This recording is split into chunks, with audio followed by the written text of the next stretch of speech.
अध्यक्ष जी, आपका आभार कि आपने प्रश्न पूछने का अवसर दिया।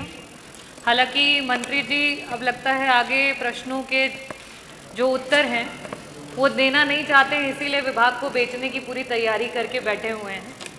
और अध्यक्ष जी, कल जबकि प्राइवेटाइजेशन की जब बात चल रही थी, मंत्री जी ने बहुत बड़े बड़े भाषणों में बड़ी बड़ी बातें करी और ये कहा कि समाजवादी समय में बच्चे तारों पे झूला झूलते थे, महिलाएं साड़ियाँ सुखाती थी। नहीं मंत्री जी, देखिए, हम समाजवादी सच हमेशा एक्सेप्ट करते हैं, झूठ नहीं बोलते हैं। और सच था तो पूरी बात भी सुन लीजिए मंत्री जी। जिस समय एक मामूली से किसान का बेटा, एक छोटा सा अध्यापक, 1989 में उत्तर प्रदेश में जिस समय उन्होंने कमान को संभाला, उस समय उत्तर प्रदेश में बड़ी कठिनाइयों का सामना करना पड़ा। उस समय ना बिजली थी, ना पानी थी, ना सड़क था।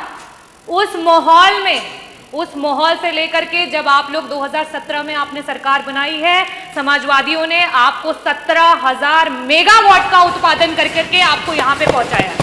लेकिन अध्यक्ष जी, मंत्री जी बहुत बड़े बड़े दावे करते हैं, बहुत बड़ी बड़ी बातें करते हैं।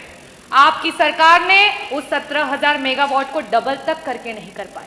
सिर्फ 8,000 का उत्पादन करके आप अपने आप से भवाई लूटते हैं। अध्यक्ष जी, मेरा सवाल मंत्री जी से था, बार बार आज भी उन्होंने कहा कि 75 वर्षों में आपने क्या किया, बार बार आम और बबूल का हवाला देते हैं। मुझे लगता है आप गुजरात की ब्यूरोक्रेसी में कुछ ज्यादा ही व्यस्त थे कि उत्तर प्रदेश की जो हमारी पॉलिटिकल हिस्ट्री है उसको अच्छे से देख नहीं पाए। और मंत्री जी, मैं आंकड़ों के साथ आई हूँ। 1989 में जब समाजवादी पार्टी की पहली बार सरकार बनी, तब से लेकर के 1989 से 1992 तक 2 वर्ष के लिए सिर्फ सरकार रही।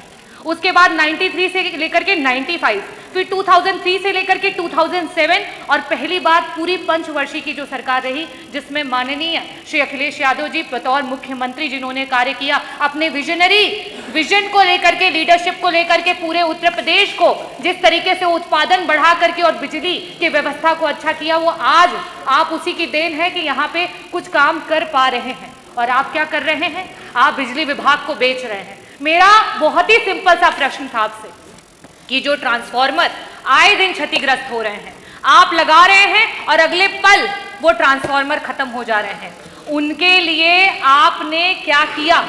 आपसे मैंने पूरे आपके कार्यकाल का आंकड़ा भी नहीं मांगा था, सिर्फ आपसे कहा था कि मात्र 2 वर्षों का आंकड़ा दे दीजिए कि इस प्रकार के कितने ट्रांसफार्मर हैं।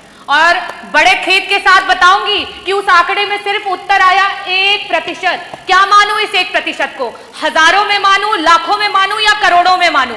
मंत्री जी, आज निजीकरण शायद इसीलिए कर रहे हैं क्योंकि ये मंत्रालय को खुद अपने ऊपर विश्वास नहीं रह गया है। तो जब आपको अपने विभाग पे विश्वास नहीं रह गया है तो जनता को क्या विश्वास रहेगा? मेरा दूसरा प्रश्न आपसे ये है, क्योंकि समय की बाध्यता हो चुकी है और मंत्री जी वैसे भी जवाब देना नहीं चाहते हैं, तो मैं आपसे दूसरा प्रश्न ये करूंगी कि पहले जब ट्रांसफार्मर्स बनाने के लिए और उसके टेंडर दिए जाते थे तो ऐसी कंपनियों को दिया जाता था जिन्हें ट्रांसफार्मर बनाने आता था, जिनका उसमें एक्सपीरियंस था। आपकी सरकार में उन टेंडर्स को उठा करके ऐसे ऐसे लोगों को टेंडर दिया गया है जिन्हें ट्रांसफार्मर्स के बारे में कोई भी, जिस तरीके से कल हमारे बीच में ओम प्रकाश जी ने भी कहा कि मोंटी कार्लो जैसी कंपनियों को एबीसी वायर बनाने के टेंडर दिए जा रहे हैं। आपके सरकार में सिर्फ गरीबों की कमर तोड़ने का काम किया जा रहा है। मेरा लास्ट में सिर्फ यही प्रश्न है कि क्या सरकार वापस से मंथन करेगी, वापस से सोचेगी कि इस निजीकरण को रोका जाए?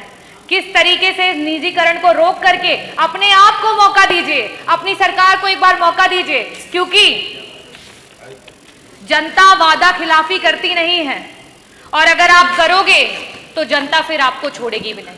बहुत बहुत आभार। माननीय मंत्री जी।